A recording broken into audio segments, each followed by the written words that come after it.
بسم اللہ الرحمن الرحیم۔ سورہ اعراف کی 10 نمبر آیت، وَلَقَدْ مَكَّنَّاكُمْ فِي الْأَرْضِ وَجَعَلْنَاكُمْ فِيهَا مَعَائِشَ قَلِيلًا مَا تَشْكُرُونَ۔ ہم نے تمہیں زمین میں اختیارات کے ساتھ بسایا اور تمہارے لیے یہاں سامان زیست فراہم کیا، مگر تم لوگ کم ہی شکر گزار ہوتے ہو۔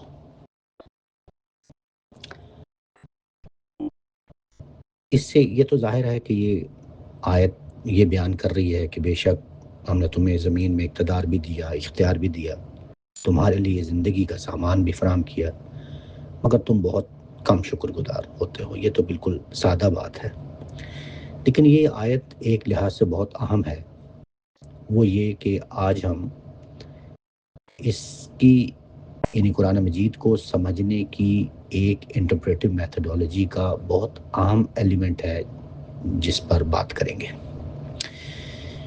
وہ یہ ہے کہ اگر آپ اس کے الفاظ پہ غور کریں جو یہ لفظ وَلَقَدْ مَكَّنَّاكُمْ، تو یہ جو کم ہے یہ اس کو اردو میں یا عربی میں ہم کہتے ہیں ضمیر۔ عربی میں کہتے ہیں ضمیر متصل، انگریزی میں کہتے ہیں پروناؤن۔ تو کم کا جو پروناؤن ہے اس کا مطلب کیا ہے کہ ہم نے تمہیں زمین میں اختیار ہے، وَلَقَدْ مَكَّنَّاكُمْ فِي الْأَرْضِ، ہم نے تمہیں زمین میں اختیارات دیے۔ تو یہ تمہیں کون ہے تم، یعنی اس کا مخاطب کون ہے؟ انگریزی میں اس کو کہتے ہیں پرونامینل ریفرنس، اردو میں اور عربی میں اس کو کہتے ہیں مرجع ضمیر۔ یعنی ضمیر جو ہے یعنی پروناؤن جو ہے وہ کس کی طرف لوٹتا ہے، اس کا مرجع کون ہے، اس کا اصل مخاطب کون ہے، کس سے بات کی جا رہی ہے۔ آپ جانتے ہیں کہ قرآن مجید کا جو ژانرا ہے یہ ایک ڈائیلاجیکل، ایک مکالماتی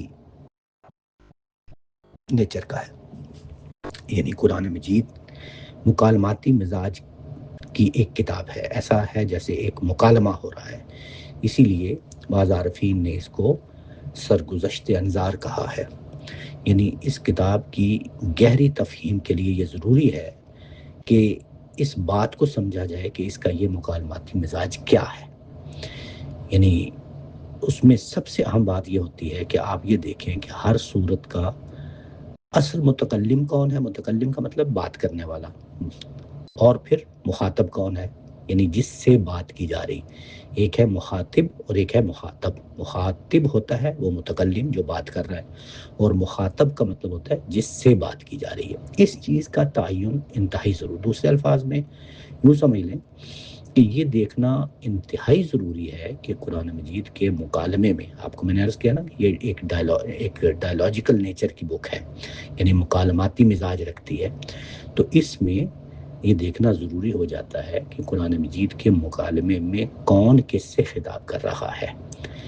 ایک ہی صورت کے اندر بعض اوقات مخاطب بدل کر کوئی دوسرا گروہ بھی ہو سکتا ہے، اسی طرح ایک ہی آیت میں متکلم بھی بدل سکتا ہے، یعنی بعض اوقات خود باری تعالیٰ مخاطب ہوتے ہیں، بعض اوقات وہی کلام جبرائیل امین کی زبان سے جاری ہو جاتا ہے، اور بعض اوقات وہ آیت ایسے لگتی ہے کہ جیسے رسالت محمد صلی اللہ علیہ وسلم بات کر رہے ہیں۔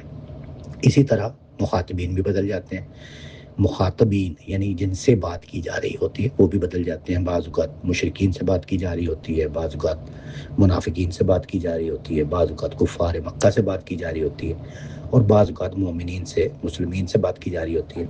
تو اس چیز کو دیکھنا بہت ضروری ہے کہ بات کی کس سے جا رہی ہے اور بات کرنے والا کون ہے۔ تو آج کی اس آیت سے متعلق بھی ہم اسی اہم نقطے کی طرف توجہ کریں گے، دیکھنے کی کوشش کریں گے کہ اس میں وَلَقَدْ مَكَّنَّاكُمْ کون ہے، کن سے بات کی جا رہی ہے، اصل بات کیا ہے، پہلے وہ دیکھ لیتے ہیں۔ لقد مکنا، یہ صرف رہنے کی جگہ کے معنوں میں نہیں آتا، اس کا مطلب ہوتا ہے صلاحیت، قدرت، اختیار، وسائل پر دسترس وغیرہ، یہ سارے معنی اس میں شامل ہوتے ہیں۔ یعنی ایک گروہ ہے جو اس کا مطلب یہ لیتا ہے کہ اس ضمیر کا مخاطب یا ضمیر کا مرجع انسان ہے، ہر وہ انسان، آپ یوں سمجھ لیں کہ جو قرآن مجید پڑھ رہا ہے، آج میں پڑھ رہا ہوں تو میں اس کا مخاطب ہوں۔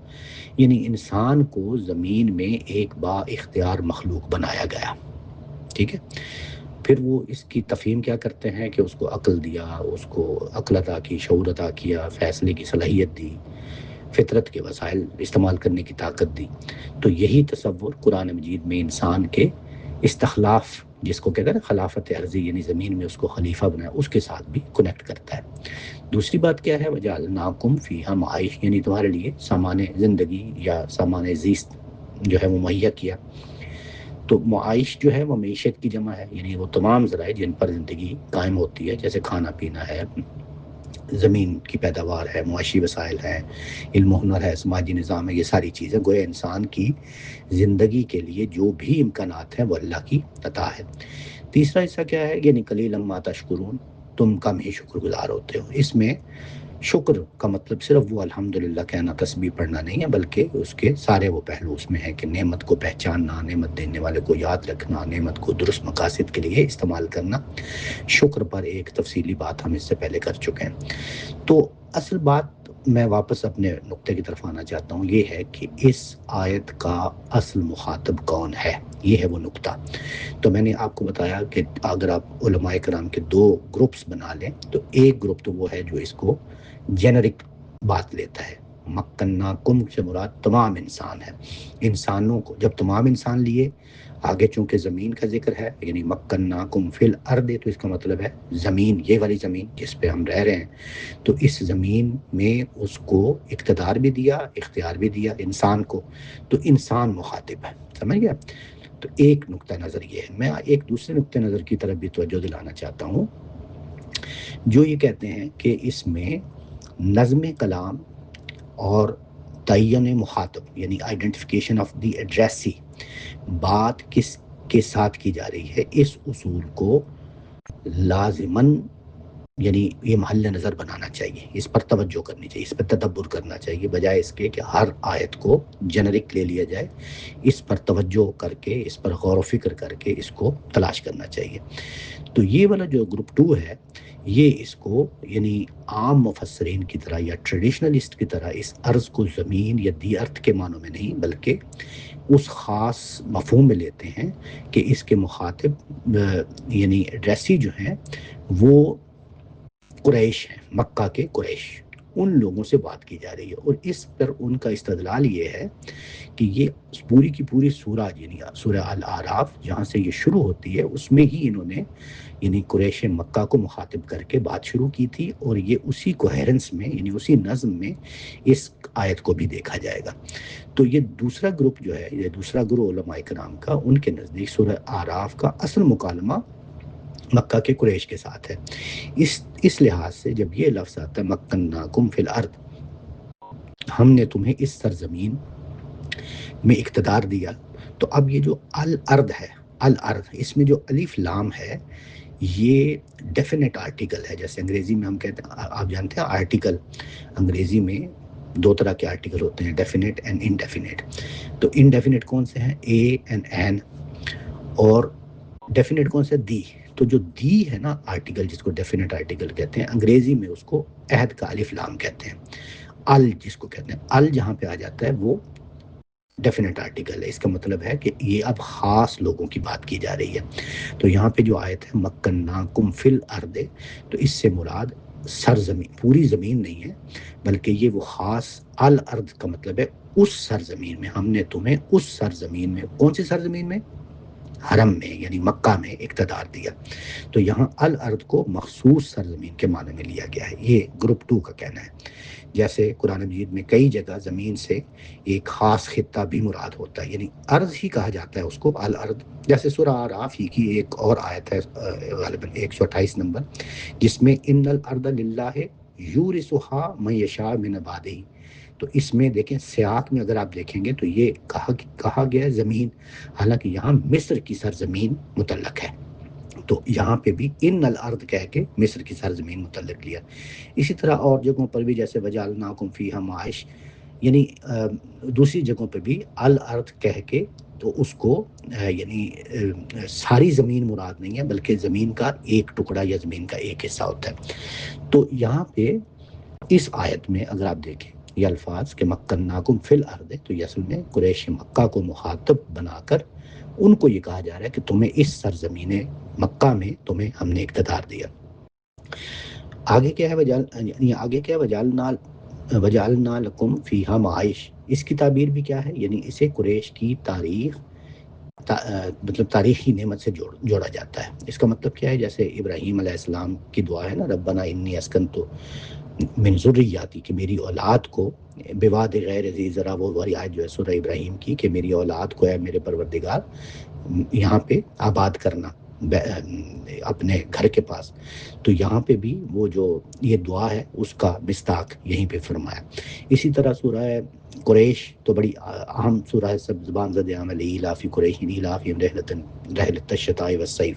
تو قریش کو تجارت، امن اور معاشی امکانات ملے. تو یہ جو ساری استدلالات ہیں اس کی بنیاد پر علماء کرام سمجھتے ہیں کہ اس آیت میں بھی، یعنی سورہ اعراف کی یہ والی آیت جو زیر بحث ہے، اس میں بھی قریش مکہ زیر بحث ہیں، قریش مکہ ہیں جو جن کو مخاطب کیا گیا ہے. لہٰذا جو نقطہ میں عرض کرنا چاہ رہا ہوں وہ یہ ہے کہ اس آیت کا پیغام ایک علماء کے گروہ کے نزدیک یہ ہے کہ یہ جنرک پر پیغام ہے، اور پوری دنیا کے لوگوں کو مخاطب کر کے یہ کہا جا رہا ہے کہ اے انسانوں، تمہیں اس زمین میں آباد کیا گیا، اقتدار بھی دیا گیا اور سامان زیست بھی فراہم کیا گیا، لیکن تم کم شکر گزار ہو. اور دوسرے گروہ کے نزدیک یہ قریش مکہ ہے، یعنی اس سے مخاطب اے قریش، جس حرم میں تمہیں اقتدار، عزت، امن اور معاشی خوشحالی ملی ہے، یہ تمہارا ذاتی کمال نہیں ہے بلکہ اللہ کی نعمت ہے، لیکن تم اس نعمت کا شکر ادا کرنے کی بجائے اسی رب کے رسول کی مخالفت کر رہے. یہ پیغام ہے، اس پوری سورہ کا یہ پیغام ہے. اگر آپ پوری سورہ کو ایک نظم کے تحت پڑھیں تو اس سورہ کا پورا پیغام یہی ہے.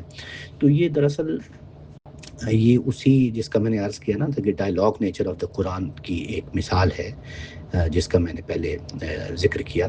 تو اس لیے یہ سب سے پہلے طے کرنا کہ کون بول رہا ہے، کس سے بول رہا ہے اور کس تاریخی موقع پر بول رہا ہے، یہ تعین اس چیز کا بعض اوقات آیت کے مفہوم کو عمومی اخلاقی بیان سے ایک مخصوص تاریخی خطاب میں تبدیل کر دیتا ہے. تو یعنی جنرک سے اسپیسیفک بنا دیتا ہے. ایک عام آیت نظر آتی ہے بظاہر کہ وہ سب سے مخاطب ہے، لیکن وہ اسپیسیفک بن جاتی ہے اگر آپ اس کا مخاطب متعین کر لیں.